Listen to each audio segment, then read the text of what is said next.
Hello everyone, स्वागत है सभी का ब्राइट कॉमन क्लासेस पर। तो गाइस, जैसा कि आपको पता है हम प्रोनाउन पढ़ रहे थे, उसी सीरीज को आगे बढ़ाते हुए आज मैं आपको समझाने वाला हूँ एक बहुत बेहतरीन कॉन्सेप्ट। इससे पहली क्लास में हमने पढ़ा था पजेसिव केस के बारे में। बहुत ही बेहतरीन तरीके से मैंने आपको वो चीज़ें डिस्कस करी थी। उम्मीद है कि आपको वो वीडियो बहुत अच्छा लगा होगा और आपको बहुत अच्छे से समझ में भी आया होगा। तो आगे बढ़ते हैं भाई। आज की क्लास में हमें सबसे पहले समझना है यूज ऑफ इट के बारे में। तो सबसे पहले बात करेंगे यूज ऑफ इट, यानी इट का यूज आप कहाँ कहाँ करते हैं। तो अगर हम बात करते हैं इट के केसेस की, तो सब्जेक्ट के रूप में आप क्या यूज करते हैं? इट का यूज करते हैं। दूसरा, अगर पजेशन की बात करें तो क्या यूज करते हैं आप? इट्स। और अगर इसके ऑब्जेक्टिव केस की बात करें तो उसके लिए भी आप क्या यूज करते हैं? सेम इट का यूज करते हैं। ठीक है, यानी सब्जेक्ट के रूप में आप यूज करेंगे इट, पजेशन के लिए आप यूज करते हैं इट्स, और ऑब्जेक्ट के लिए आप यूज करते हैं इट। तो सबसे पहले यूज की अगर हम बात करते हैं तो इट का यूज करते हैं हम to mention day, date, year, month, time. यानी बेसिकली अगर हम बात करें तो टाइम को दिखाने वाले जितने भी वर्ड्स हैं उनको मेंशन करने के लिए किसका यूज किया जाता है? इट का यूज किया जाता है। ठीक है, जैसे हमने बात की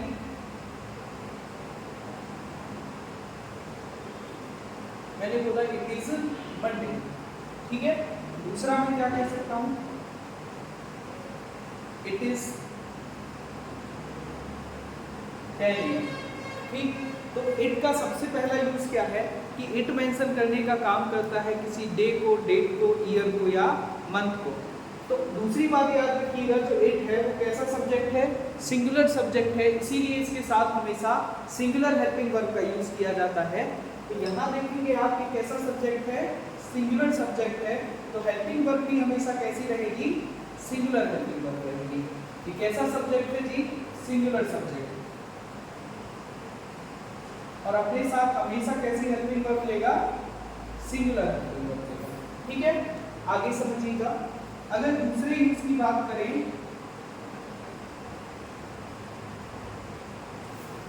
तो ये यूज किया जाता है नॉन लिविंग नाउन्स के लिए।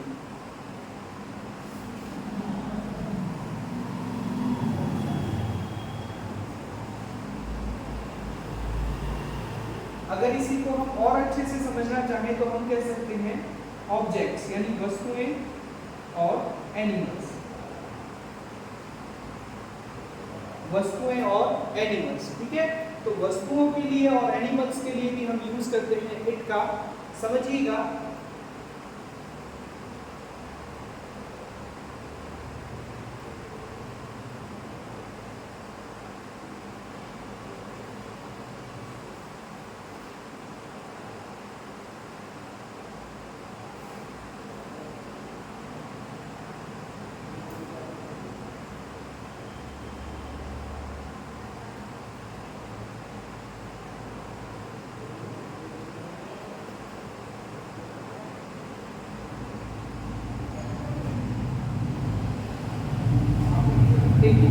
दो सेंटेंस मैंने आपके सामने लिखे भाई, बहुत ध्यान से समझिएगा।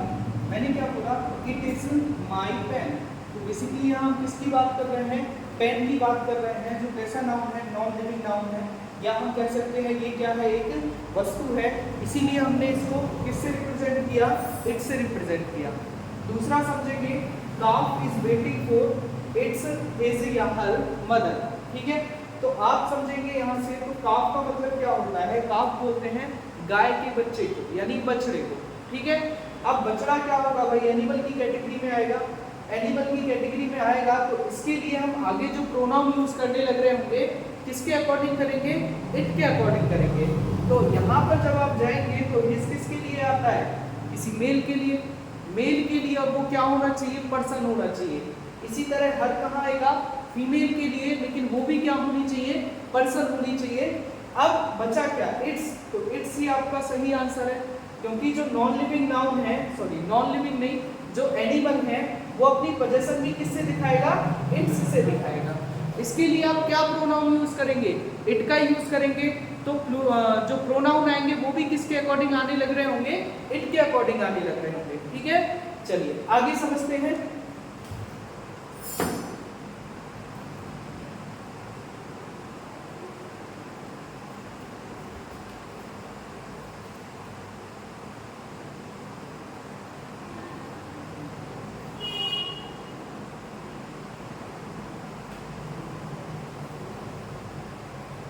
देखिए नेक्स्ट यूज समझिएगा,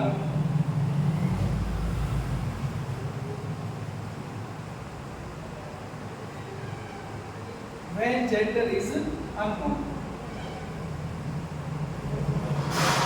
यानी कि जब जेंडर के बारे में आपको ना पता हो तब भी आपके सब्जेक्ट का यूज करते हैं, इट का यूज करते हैं। ठीक है, जब आपको जेंडर के बारे में ना पता हो उस कंडीशन में आप क्या यूज करेंगे, आप इट का यूज करेंगे। जैसे एक एग्जांपल मैं लिखता हूं,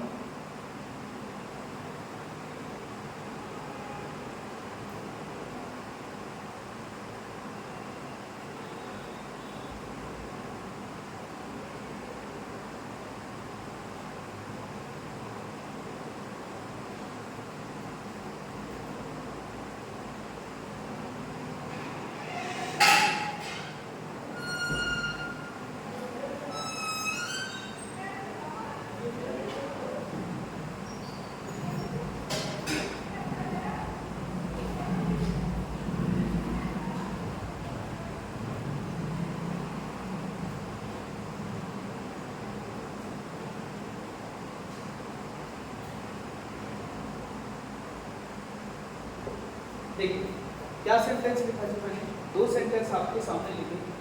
बेबी लव्स इज हरिया इट्स मदर। ध्यान से समझिएगा, जो बेबी वर्ड मैंने यूज किया है वो किसके लिए यूज किया है, जो आपने छोटा बच्चा देखा होगा, नवजात शिशु जिसको हम बोलते हैं, अगर आप उनको देखते हैं तो आपको ये समझ में नहीं आता है कि भाई ये लड़का है या लड़की है। कभी भी आप छोटे बच्चे को देखेंगे तो दोनों एक जैसे दिखते हैं, यानी समझ में नहीं आता है कि ये लड़का है या लड़की है। तो बेबी वर्ड के साथ हम क्या यूज करते हैं, हम इट का यूज करते हैं। तो यहां से देखेंगे ये आपका सब्जेक्ट हो गया, आगे ये आपकी वर्ब है जी, सब्जेक्ट प्लस वर्ब प्लस आगे क्या रहेगा इसका object. Baby loves home, baby किससे प्यार करता है, तो मदर से, तो ये क्या हो जाएगा इसका ऑब्जेक्ट। अब आपको क्या चाहिए यहाँ पर, आपको क्या चाहिए यहाँ, ये सभी क्या है एडजेक्टिव है, जो क्या काम कर रहे हैं, जो पोजीशन दिखाने का काम कर रहे हैं। अब आपको देखना है कि इनमें से कौन सा वर्ड सही रहेगा जो पोजीशन दिखा सके। तो हिज का यूज नहीं कर सकते, ना ही इसी तरह हर का यूज कर सकते, क्योंकि इसके लिए हम क्या यूज करेंगे, इट्स का यूज करेंगे। ठीक है, आगे देखा, I saw a baby and it was weeping. देखिएगा जैसे यहाँ देख रहे हैं आप, आई क्या है सब्जेक्ट है, ये क्या है जी आपका वर्ब है।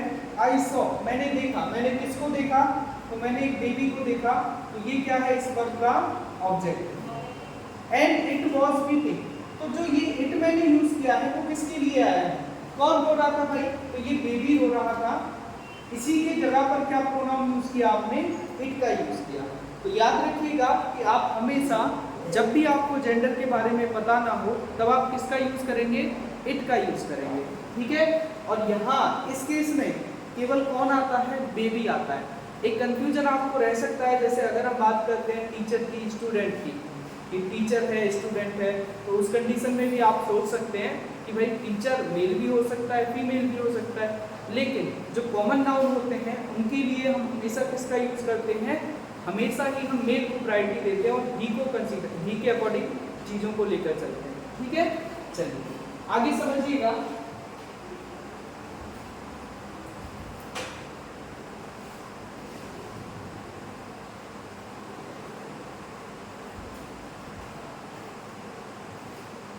देखिए अब नेक्स्ट यूज पर बहुत विशेष कर ध्यान दीजिएगा, ये आपसे एग्जाम में पूछा जाएगा।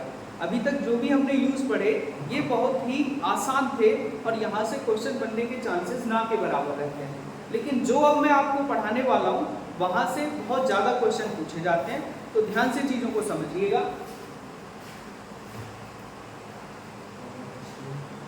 इट का यूज हम करते हैं डमी सब्जेक्ट की तरह। डमी सब्जेक्ट की तरह। अब ये डमी सब्जेक्ट क्या होता है? जैसे आपने सुना होगा डमी, डमी क्या होता है? पुतला, यानी एक तरह से नकली चीज, ठीक है। अब इट का यूज हम करते हैं किसकी तरह? डमी सब्जेक्ट की तरह, यानी किसी भी नकली सब्जेक्ट की तरह। मेन सब्जेक्ट ना कहेंगे, क्या कहेंगे? नकली सब्जेक्ट। ध्यान से समझना, जैसे मैंने एक सेंटेंस बोला,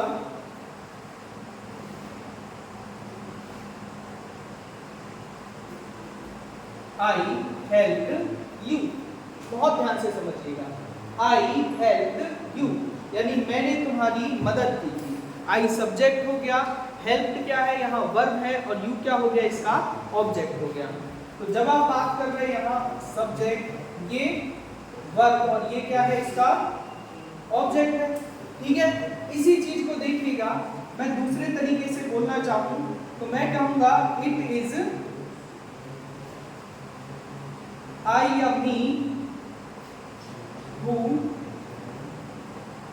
helped you। अब इसको ध्यान से समझिएगा, ठीक है। तो यहाँ जो मैं कह रहा हूँ इट इज आई या मी who helped you, इसका मतलब क्या हो गया? कि वो मैं ही था, वो मैं ही था जिसने तुम्हारी मदद की थी। दो सेंटेंस में बोल रहा हूँ, एक में मैंने बोला मैंने तुम्हारी मदद की थी, दूसरे सेंटेंस में मैंने बोला वो मैं ही हूँ या मैं ही था जिसने तुम्हारी मदद की थी, ठीक है। अब दोनों में कोई बहुत बड़ा डिफरेंस नहीं है, दोनों लगभग सेम मीनिंग दे रहे हैं, लेकिन दूसरे सेंटेंस में क्या कर रहा हूँ, इस सेंटेंस में मैं क्या कर रहा हूँ, इस सेंटेंस में मैं अपने ऊपर ज्यादा फोकस कर रहा हूँ, अपने ऊपर ज्यादा लोगों का ध्यान केंद्रित करने के लिए मैंने क्या लिखा? इट इज मी या आई लिख दिया, ठीक है। तो यहाँ जो इट है वो कोई मेन सब्जेक्ट नहीं है, कैसा सब्जेक्ट है? डमी सब्जेक्ट है। कैसा सब्जेक्ट है? डमी सब्जेक्ट है। और ये क्या काम करेगा? ये काम करेगा मेन सब्जेक्ट को इंट्रोड्यूस करने का। तो आप बोल सकते हैं इंट्रोड्यूसेस मेन सब्जेक्ट, ये इंट्रोड्यूस करने का काम करता है मेन सब्जेक्ट को, ठीक है। अब यहां देखो किसको इंट्रोड्यूस कर रहा है? इस मेन सब्जेक्ट को।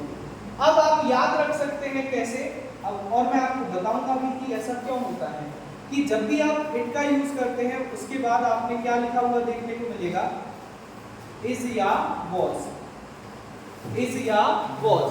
तो यहां आप ऑब्जेक्टिव केस नहीं लिखेंगे, यहां आप ऑब्जेक्टिव केस का यूज नहीं करेंगे, यहां आप लिख रहे होंगे सब्जेक्टिव केस। ऐसा क्यों होता है वो मैं आपको समझा देता हूं। देखिएगा यहां जो इज है वो क्या है? लिंकिंग वर्ब है। यहां जो इज है वो क्या है? लिंकिंग वर्ब है। और लिंकिंग वर्ब के बाद आप कभी भी ऑब्जेक्ट का यूज नहीं करते हैं। लिंकिंग वर्ब के बाद ऑब्जेक्ट का यूज नहीं किया जाता, ये चीज आप याद रखिएगा। अगर आपने नाउन वाली वीडियोस देखी होंगी तो ये चीज मैं पहले ही डिस्कस कर चुका हूँ। अगर नहीं देखी है तो आप पहली क्लास को बहुत अच्छे से समझिएगा, वहां मैंने बहुत बेसिक चीजें बताई हैं। लिंकिंग वर्ब के बाद आप लिखते हैं सब्जेक्टिव केस या सब्जेक्ट कॉम्प्लीमेंट। लिंकिंग वर्ब के बाद क्या लिखते हैं? Subject complement. और एक्शन वर्ब के बाद लिखते हैं आप ऑब्जेक्ट। सब्जेक्ट कॉम्प्लीमेंट क्या होते हैं जी? तो सब्जेक्ट कॉम्प्लीमेंट वो होते हैं जो किसी भी सब्जेक्ट के बारे में इंफॉर्मेशन देते हैं या उसकी इंफॉर्मेशन को पूरा करते हैं, या कह सकते हैं आप कि उसके बारे में और जानकारी देते हैं। जैसे एक सेंटेंस से मैं आपको समझा देता हूँ।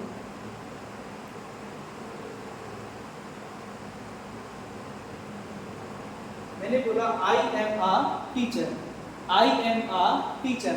तो आप यहां से देखेंगे आई की बात कर रहा हूं, यानी जैसे मैं अपनी ही बात कर रहा हूं, आई एम अ टीचर।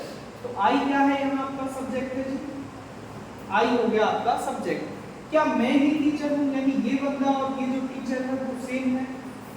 अगर मैं आपसे पूछता हूं क्या ये आई और ये टीचर एक ही बंदे हैं, तो आप बोलेंगे बिल्कुल जी, मैं अपनी बात कर रहा हूं। मैंने बोला आई एम अ टीचर, तो मैं ही टीचर हूं और ये भी कौन है? मैं ही हूं। तो जब भी आपको ऐसा लग रहा है कि ये दोनों सेम है, तो इसका मतलब ये क्या है? ये लिंकिंग वर्ब है। ये क्या है? लिंकिंग वर्ब है, ठीक है। और डिटेल में अगर आपको पढ़ना है तो आप नाउन की पहली वाली क्लास देख लीजिएगा, वहां आपको मैंने बहुत बेहतर तरीके से इसको समझाया है।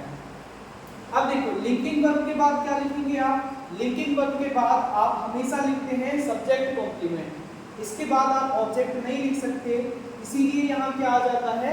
आई आ जाता है, यानी आप सब्जेक्टिव केस का यूज करेंगे।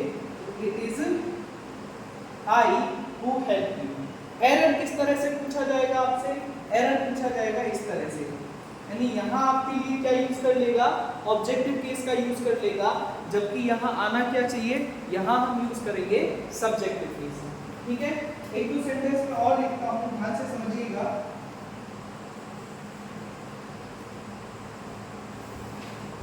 देखिए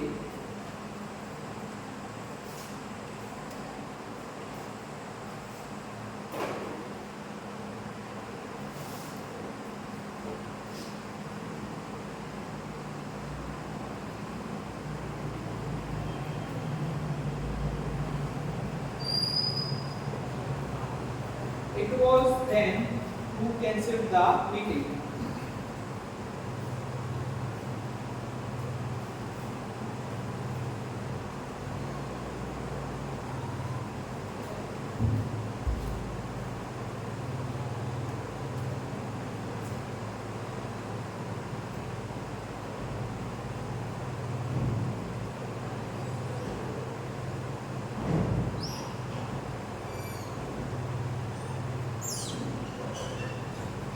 देखिएगा, दो सेंटेंस आपके सामने लिखे हैं, यहाँ से सारी कहानी आपको समझ में आ जाएगी। मैंने क्या बोला? It was then who cancelled the meeting और it is me who is doing it. ध्यान से समझिएगा। तो जैसे ही आपने देखा इट, इसके बाद आप इज या क्या देख रहे हैं? वॉज देख रहे हैं। तो यहाँ ये क्या है? ये है आपका डमी सब्जेक्ट। क्या है? डमी सब्जेक्ट है, क्योंकि इसके बाद मेन सब्जेक्ट आना है। तो यहाँ आप क्या यूज करेंगे? आप सब्जेक्टिव केस का यूज करेंगे, यानी दे का यूज आप करेंगे। आगे आपने देखा हु कैंसल्ड द मीटिंग। यहाँ जो ये हु है वो क्या है? रिलेटिव प्रोनाउन है। ये अभी आपको समझ में नहीं आएगा, तो मैं इसको ज़्यादा डिटेल में नहीं बता रहा। ठीक है, हु यानी रिलेटिव प्रोनाउन, और रिलेटिव प्रोनाउन क्या होते हैं? जो अपने एंटीसीडेंट को रिलेट करते हैं और उसके बारे में आगे इन्फॉर्मेशन देते हैं। यानी इसका जो एंटीसीडेंट है वो कौन है? ये दे है, और ये जो आगे की कहानी है वो किसके बारे में है? इस दे के बारे में। ठीक है, आगे देखिएगा क्या कह रहा है? It is me who is doing it. बहुत ध्यान से समझिएगा। तो इट सिंगुलर सब्जेक्ट है, इसीलिए हेल्पिंग वर्ब कैसी रहेगी? सिंगुलर रहेगी। और यहाँ आप यूज करेंगे सब्जेक्टिव केस। आगे देखेंगे तो मैंने अभी आपको बताया हु है रिलेटिव प्रोनाउन, जो किसको रिलेट करता है? अपने एंटीसीडेंट को। और एंटीसीडेंट का मतलब होता है पहले वाला, यानी जैसे हु यहाँ पर लिखा है तो इससे पहले वाले को ही क्या बोलेंगे? एंटीसीडेंट। यहाँ हु लिखा, इससे पहले ये आई क्या हुआ? इसका एंटीसीडेंट। इसको रिलेट करेगा और इसके बारे में आगे इंफॉर्मेशन देगा। तो ये क्या है जी? ये आई क्या है? यहाँ पर आपका मेन सब्जेक्ट हो जाएगा, जिसके बारे में ये पूरी रामायण लिखी हुई है। तो जो आप बात कर रहे हैं किसके बारे में? आई के बारे में। तो यहाँ जो हेल्पिंग वर्ब भी आएगी वो किसके अकॉर्डिंग? आई के अकॉर्डिंग। यहाँ क्या हो जाएगा? एन हो जाएगा। ठीक है, अब देखिए बहुत ध्यान से समझिएगा। ये दो ही कंडीशन हो सकती है जिससे यहाँ एरर पूछा जा सकता है। एक क्या? कि यहाँ पर हमेशा सब्जेक्टिव केस आएगा। दूसरा, यहाँ जो हेल्पिंग वर्ब आएगी वो इसके अकॉर्डिंग आएगी। किसके अकॉर्डिंग आएगी जी? इसके अकॉर्डिंग आप हेल्पिंग वर्ब यूज करेंगे। ठीक है, अब एक और इनका यूज है जो आपको समझना चाहिए। देखिए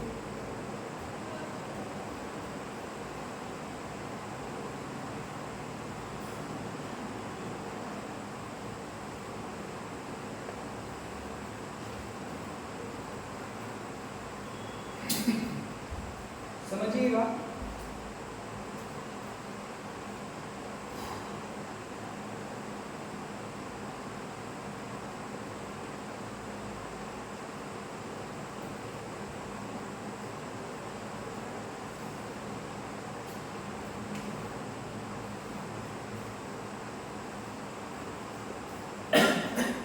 देखो मैंने सेंटेंस लिखा, Rohan is a thief and I know it. Rohan is a thief and I know it. Rohan एक चोर है और मैं ये बात जानता हूँ।